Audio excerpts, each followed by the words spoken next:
आज का जो विषय है वह है आदि संत की वाणी।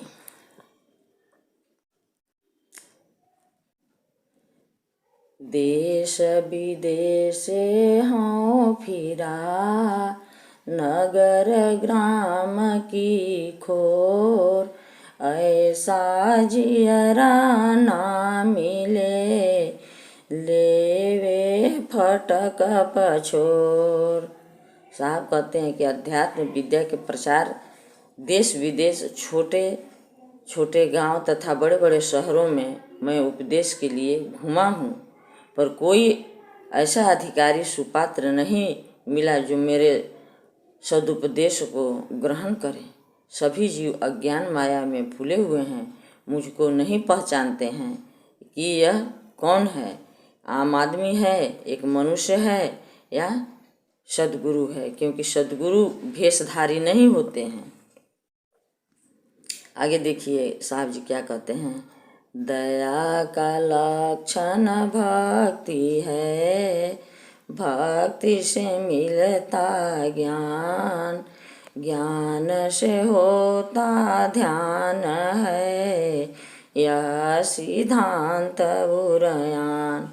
साहेब जी का कहने का भाव यह है कि दया भाव भक्ति का अंग है। भगवान में भक्ति होने से क्रमशः ज्ञान बढ़ता है एवं श्रुति के द्वारा ध्यान होता है। दया से भक्ति, भक्ति से ज्ञान तथा ज्ञान से ध्यान एवं ध्यान से प्रभु प्राप्ति और प्रभु प्राप्ति से जीवन मुक्ति होती है। यह गोपनीय गुरुमुखी महान विद्या है। यही अध्यात्म विद्या का सर्वोच्च तत्व है। यह सर्वश्रेष्ठ ज्ञान को सद्गुरु द्वारा ही जाना जा सकता है। साहेब इस साखी में लोकमत सर्व संप्रदाय से अपने सिद्धांत को पृथक किया है। इससे स्पष्ट होता है कि श्री कबीर साहब का सिद्धांत द्वैत अद्वैतावाद के लड़कपन में नहीं है, इससे भिन्न कुछ और है। आगे देखिए साहब क्या कहते हैं। विषय त्याग वैराग है, समता कहिए ज्ञान, सुखदाई सब जीव को, यही भक्ति परमाण। इंद्रियों द्वारा भोग भाव भेद में प्राकृतिक भोगों का त्याग ही तो वैराग्य है। कबीर साहब का ज्ञान का लक्षण समता है। साहब कहते हैं कि शब्द मिलावा होता है पर देह मिलावा नहीं। प्रभु एक समान ही सर्व में सर्वव्यापक हैं, यह समता भाव है।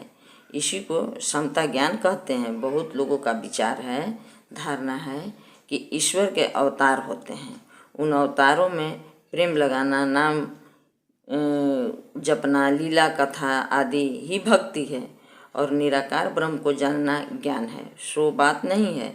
भक्ति सद्गुरु की भी होती है और ईश्वर की भी होती है। भक्ति का जो रहस्य है एक विवेकी संत ही जानता है।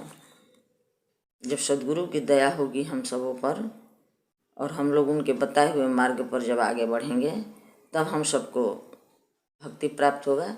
या फिर ऐसा अनुभव होगा कि भक्ति और पूजा पाठ से अलग है।